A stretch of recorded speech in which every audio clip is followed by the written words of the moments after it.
రాజులకు రాజు ప్రభులకు ప్రభు అయిన యేసుక్రీస్తు నామమున మీకు శుభములు. ఈరోజు దేవుడు మనకు అనుగ్రహించినటువంటి వాక్య ధ్యానము ప్రకటన గ్రంథము 19వ అధ్యాయము 7వ వచనము. గొర్రెపిల్ల వివాహోత్సవ సమయం వచ్చినది, ఆయన భార్య తనను తాను సిద్ధపరచుకొని ఉన్నది గనుక మనము సంతోషపడి ఉత్సహించి ఆయనను మహిమపరిచెదమని చెప్పగా వింటిని.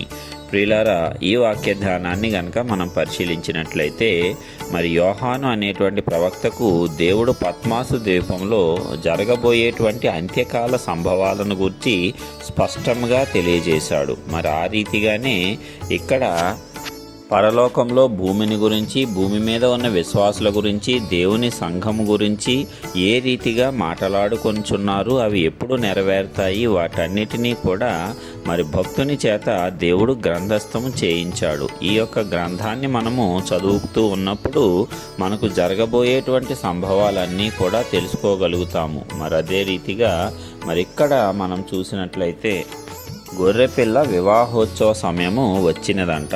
ఆయన భార్య తన్ను తాను సిద్ధపరచుకొని ఉన్నది. ఎవరి గొర్రెపిల్ల అంటే యేసుక్రీస్తు ప్రభువారు. ఎందుకంటే మన కోసము ఆయన తన యొక్క ప్రాణమును పెట్టి మన పాపముల నుంచి మనలను విముక్తులను చేసి ఉన్నాడు. మనకు పరిశుద్ధాత్మను అనుగ్రహించి వెళ్ళాడు. అదే రీతిగా ఎలాగూ పరమునకు ఎక్కిపోయాడో అలాగునే పరము నుంచి దిగి వచ్చి మనందరినీ కూడా కొనిపోవటానికి ఆయన సిద్ధపడుతున్నాడు. అదే ఆయన ఎల్లప్పుడూ సిద్ధముగా ఉన్నాడు, కానీ ఆయన వేచి చూస్తున్నది ఎందుకంటే సంఘము కోసము. ఆయన వరుడుగా ఉన్నాడు, మన సంఘమంతా కూడా వధువుగా ఉన్నాము. మరి ఈ రీతిగా మనము చూసుకున్నట్లయితే వధువు తన్ను తాను సిద్ధపరచుకొని ఉన్నది. అంటే వధువు సిద్ధపడే వరకు ప్రభువు రాడు. ఎప్పుడైతే ప్రభువు వస్తాడో అప్పటికి ఆ వధువు సంఘము అనేది తనను తాను సిద్ధపరచుకుంటుంది అన్నమాట. అన్ని విషయాలలోనూ సిద్ధముగా ఉన్నటువంటి వధువు కోసమే వరుడు వస్తాడు తప్పిస్తే లోపము ఉన్నటువంటి సంఘము కోసము వరుడు అయినటువంటి యేసుక్రీస్తు ప్రభువారు రారు. ఇది రెండవ రాకడకు ఒక సూచనగా, ముఖ్యమైనదిగా మనము గమనించాలి. ఆయన ఎప్పటి నుంచో రావాలని చూస్తున్నాడు. అయితే వధువు సంఘం మాత్రము ఇంకా సిద్ధం పడలేదు. అందునిమిత్తమే ఆయన ఆలస్యం చేయుచున్నాడు.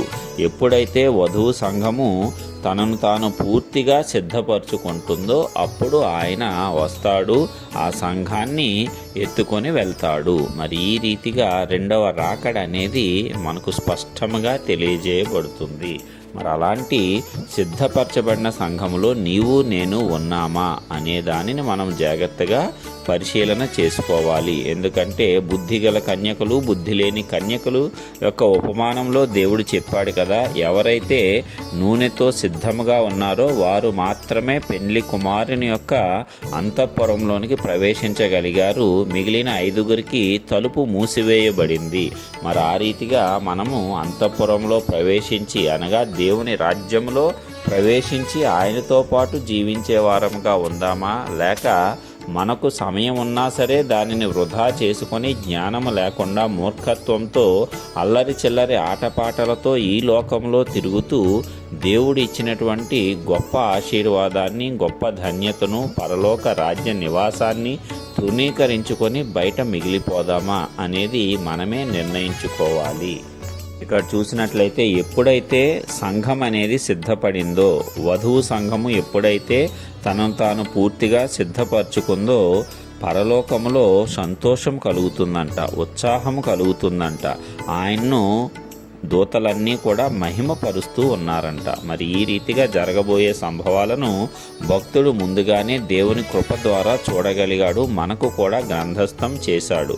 కాబట్టి మనము దీని ద్వారా జ్ఞానాన్ని గ్రహించుకుందాము. ఆయన తిరిగి వచ్చేది ఖాయము.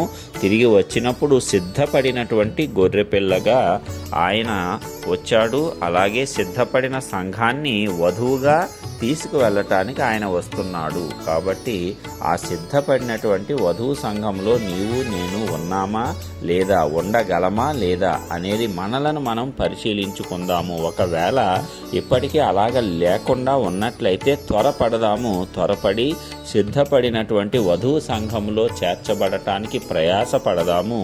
దాని ద్వారా దేవుడే వచ్చి మనలను తీసుకువెళ్ళేటువంటి ధన్యతలో పాలి భాగస్థులమవుదాము. ఆయన త్వరలో రానేయున్నాడు కాబట్టి ఆయన వచ్చేది మాత్రము సిద్ధపడినటువంటి వధువు సంఘము కోసం మాత్రమే. సిద్ధపడని వధువు సంఘము కోసం ఆయన రాడు. అందుకే ఇప్పటి వరకు ఆలస్యము జరుగుతూ ఉన్నది.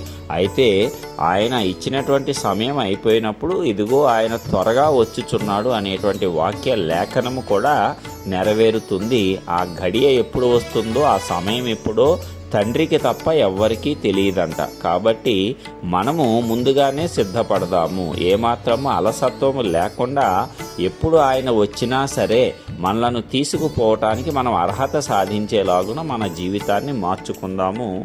దాని ద్వారా ఆయనతో యుగయుగములు జీవించే ధన్యతను పొందుకుందాము. ఎలాగున మనం అందరము పొందుకోవటానికి ఆ యొక్క చేర్చబడినటువంటి వధువు సంఘములో మనము కూడా సమకూర్చబడటానికి పరిశుద్ధాత్మ దేవుడు మనందరికీ కృపనివ్వాలని యేసు పరిశుద్ధ నామమున ప్రార్థించుచున్నాను. ఆమేన్.